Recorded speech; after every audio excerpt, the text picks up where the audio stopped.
was an election yesterday. Here, I didn't participate. But Yeah, I was going to ask you about that. You didn't vote. Why not? I don't vote because I'm an anarchist. Now, what does election mean really from an anarchist point of view? It means that in the population, the minority agrees by voting to submit to the authority, to the majority. I'm going to say to the authority of the majority. But that's what it is. You go in there and you agree that the minority shall submit to the majority. That's a terrible thing. I mean, it's a terrible thing in a family, in a school, in a place of business, in a government. It's terrible for the minority to agree that it will, without kicking and screaming, submit to the majority. It's a terrible idea. And I think that maybe by not voting and saying this once in a while, it can be more useful than if I voted for the lesser of two evils. I think many people in my generation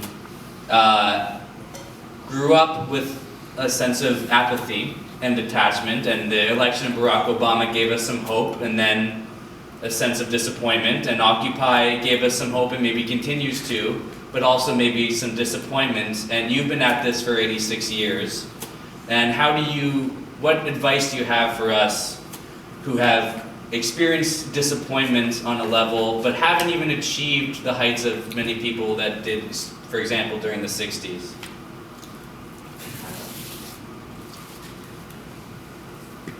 When Occupy Wall Street started, I was terribly happy to experience again a surge of revolutionary movement among a section of the population, even if it was a small section, because I compare myself, perhaps unjustly, to the great Emma Goldman, who lived around the corner here on Stanton Street. Emma Goldman waited all her life in misery in France. She's walked up and down wishing to see such thing happen. And when Occupy Wall Street happened, I thought it was the beginning, and maybe it is, of a long growth, a slow growth of a real movement. And of course that's up to us to make that happen. Not necessarily with Occupy Wall Street, but with a sense that we are a movement. Big, thriving student movement. And within about a year, they came out of a big student movement. They kind of alienated everybody. I mean, partly because they were so radical and so confrontational, and probably did a lot of damage. Like the Weathermen were. I think it might help to strengthen the idea of the movement as a peace movement. And then, how do you say peace movement and leave out revolutionary? Because revolutionary here just means we have to do it faster, because there's people dying and suffering and hungering and killing each other for no good reason, because we don't have a peace movement. And we do have lots of revolutionary movements that continue the violent form of trying to get what you want. And I think we all want to get what we want. And I think that we have, as in the last scene of this play, when you express what you would like to see in a positive way, I think we're much clearer on that than on the problem of how to proceed without being violent. How to proceed without being hated, I don't think you can. I think you have to try to diminish hatred wherever you see it. You have to try to cool everybody out, and you have to try. Julian Beck used to talk about the different levels of strategy that we have to use with different people. So that he used to say, well, with that person, all you can hope for is that if they see violence, they might hesitate 10 minutes before calling the police because of what you said. So that, you know, if you can influence people toward a more pacifistic behavior, a more peaceful behavior, that would be good. During the Republican convention last year when we were all out in the streets, I had a button made that said, peaceful anarchist. And that is, I think nomenclature is important. I think you've got to figure out what you call yourself, what you feel yourself affiliated to in words, and how to express your ideas in words that are provocative in a good way and not too provocative to make people want to punch you in the nose. Thank you. I am great.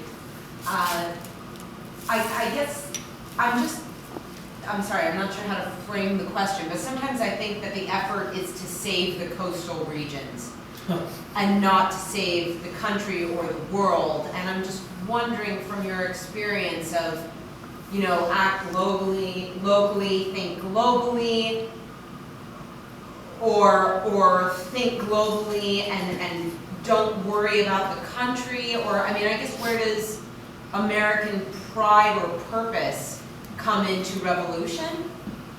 If that makes, I'm sorry, I know it's kind of a scattered question, but I was trying to. Is there any place for nationalism in the revolution? Thank you.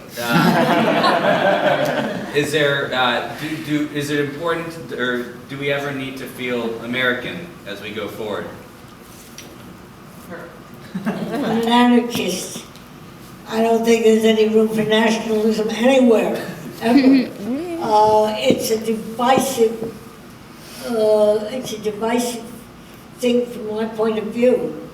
That doesn't mean you can't be proud of a certain group of people that you love or that you live with, or that you really care about American Indians, or that you care about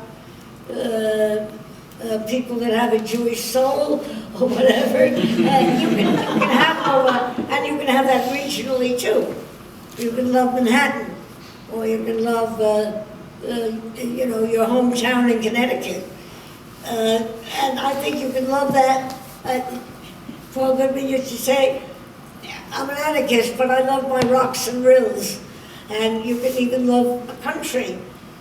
But when it comes to patriotism, I have a different definition of what that could be, because that means a certain form of a society that I don't think a humanistic person can really approve. My answer is no. One last question? Yeah, Jess.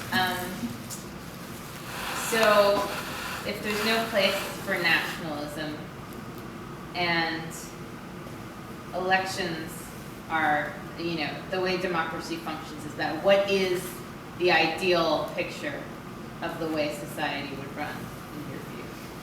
What's the ideal functioning society that Like, what's the that you're vision? working towards, if it's not national?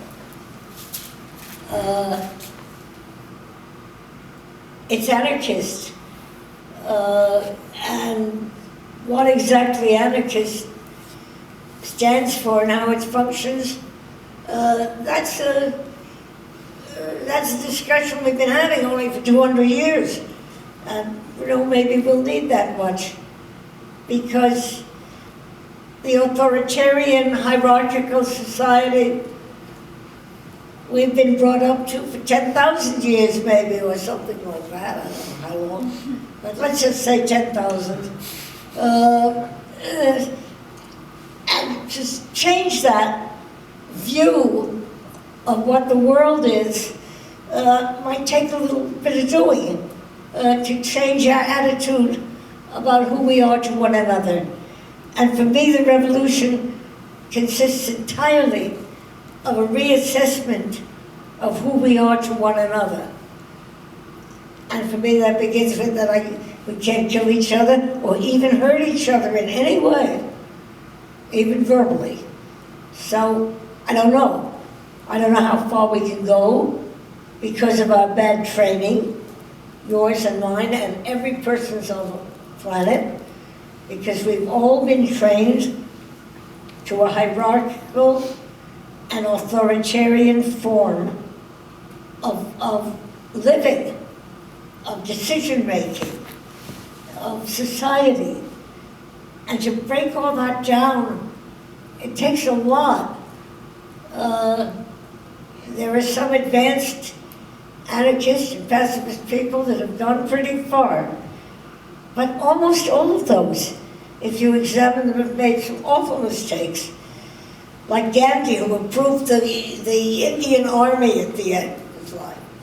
Or, people do weird things. Because we're trained from infancy, really, to believe in the hierarchical and in the necessity of the hierarchical. Remember, each of us was born this big and completely helpless. Every one of us was this big. I don't know, some of them. and helpless. And we had to learn to deal with that first. We did that before we did anything else. And we didn't know words, and we didn't know ideas. All we knew was, if that big one comes over here, she would make me stop hurting over here because I'm wet. And somehow we know that. And somehow we figure out how to deal with that. That is, at a very small age, we learn how to deal with other people. And as soon as we can understand it, they tell us, now you be good. Now why aren't you nice like Tommy? Or, Rachel is the first in her class. Or, he got 100% in the test, you only got 84 or 35. That is, we're trained at a very early age to have concepts about what a good person is, about who we want to be, about who we are to each other. And really the only thing we should be to each other is each other's beloved. And we don't know how to do that yet. Well, as we continue to examine how to be towards one another, you remain an inspiration to us. And thank you so much, Judith. You've been a guide.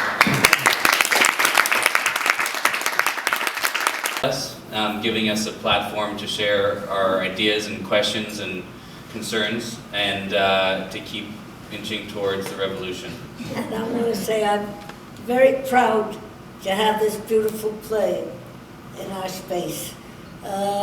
This is not a living theater play, but I would be very proud if people thought it was. In a certain deeper sense, it is. In the sense in which we share both ideas and an aesthetic. And the aesthetic is very important, because through the aesthetic, we express the truthfulness. And that's the beauty of this play. Thank you, Judith. Thank you.